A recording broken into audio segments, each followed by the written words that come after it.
Welcome to the video. Before we begin, if not already, please take a moment to subscribe. It helps out the channel a lot. And click the bell icon to receive notifications when I upload. Comment your little heart out. And most of all, please enjoy.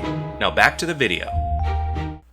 How meta is too meta? If we really are living in a simulation, machine overlords, if you're watching, give us a few cheat codes and we'll happily be your batteries. I'm gonna spoil this thing, so be warned. I'm saving you about 2.5 hours of your life. I'm gonna put this out there now. The Matrix, to me, was perfect. 5 Bs. It was new, it was slick, it was mind-blowing on several levels. Shook me. And it ended on such a high note, positive and hopeful, that I left the theater content. I just knew things were gonna be okay. And then the sequels happened. And I gotta say, while they were creative in their own ways, they were just overlong, talky, and just lacked the charm of the first one. A lot of the philosophy seemed pulled out of thin air to give the impression of being deep. Ooh, someone got laid in college. And if I had a choice of living here or in the Matrix, plug me in, coach. But it ended with peace between the machines and humans. Neo and Trinity died. Bittersweet ending, but at least it was an ending. 18 years later, we get the sequel we never asked for. This is the Matrix reboot. This is the Matrix replicate. This is the Matrix regression. This is the Matrix Resurrections.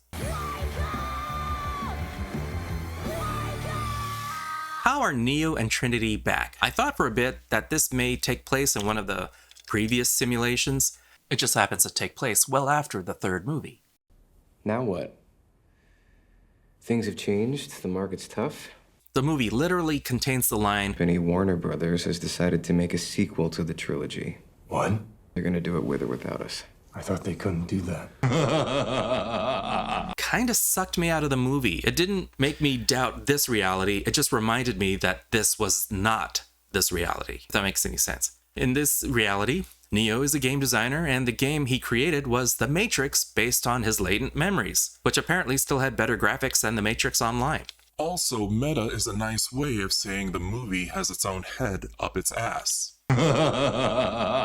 By leaning into perceived criticisms early on, the movie tries to make the audience feel like they're letting us in on a joke. I like that the Merovingian showed up for a scene. You know, the French guy. His job is to remind us how things were better, originality mattered, and Facebook sucks. Hey Mark, his words, not mine. Please don't shut off my quest. But a new batch of real-world people show up and free Neo's mind. Again. And pull him out of the goo. Again. Welcome to the real world. Again. They flash so much of the original movies on screen that it just reminds you how different things are. Those differences seem to be the best things going for it. I do like some of the evolution that takes advantage of previously established elements. Not everything in the old movies would work these days. Payphones are gone, of course. Makes sense. So mirrors are their exit points. This has been established. And doors as a method of fast travel, which is really cool. And when the Matrix needs additional muscle, it overrides citizens into a swarm to attack intruders. And that's a neat idea, and it really pushes paranoia. Looking around, you don't know who's potentially a machine. The ending, where the entire city gets botted, it becomes wave after wave of faceless enemies to be shoved aside.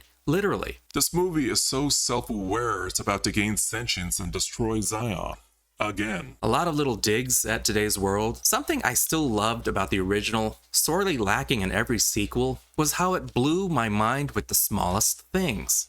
Things that made too much sense. Deja vu is a glitch. Why so many things taste like chicken. Why I can never find a spoon when I'm looking for one. Neo is living a life where he takes the blue pill daily. It keeps him settled in the Matrix while remaining rock hard. Trinity is married with kids, living under the name Tiffany. But when offered to become Trinity again, she dumps her kids faster than bullet time. Agent Smith is in this, in a way, but it's not Hugo Weaving. And this really makes me miss Hugo Weaving. I've missed you. Even though Jonathan Groff acts just like him, it ain't the same. This movie commits a sin a lot of other movies do. They remind me of better movies I would rather watch. We don't get much time with the new crew, so they left very little impression on me. Honestly, towards the end, I couldn't tell who lived or died. I had no stake in anyone except for Bugs. I think the blue hair helped. The visuals are top-notch, of course. The fight choreography seems a bit lacking. It's pretty basic. I don't think it's because I'm jaded, because the first movie still blows me away when I watch it. The entire final battle, including half a city of drones and 2 attack helicopters, still managed to feel kind of dull. There are explosions, car chases, people dive bombing off rooftops, which got kind of sick after a while. Pinpoints of cool here and there, but they never really gel together. I think another problem really isn't the fault of this movie per se. In 1999, we didn't see a lot of superheroes on the big screen. The spectacle was fresh, unique. When bullet time was parodied and everything from Scary Movie to Kung Pao entered the fist, super slow-mo became familiar. The Matrix no longer stands alone in that department, but instead it still holds a place in history, at a time when it was still indeed the one. The Matrix regurgitate. The Matrix repeat. The Matrix rehash. I can beat a theme into the ground too. The Matrix Resurrections is 2.5 Bs.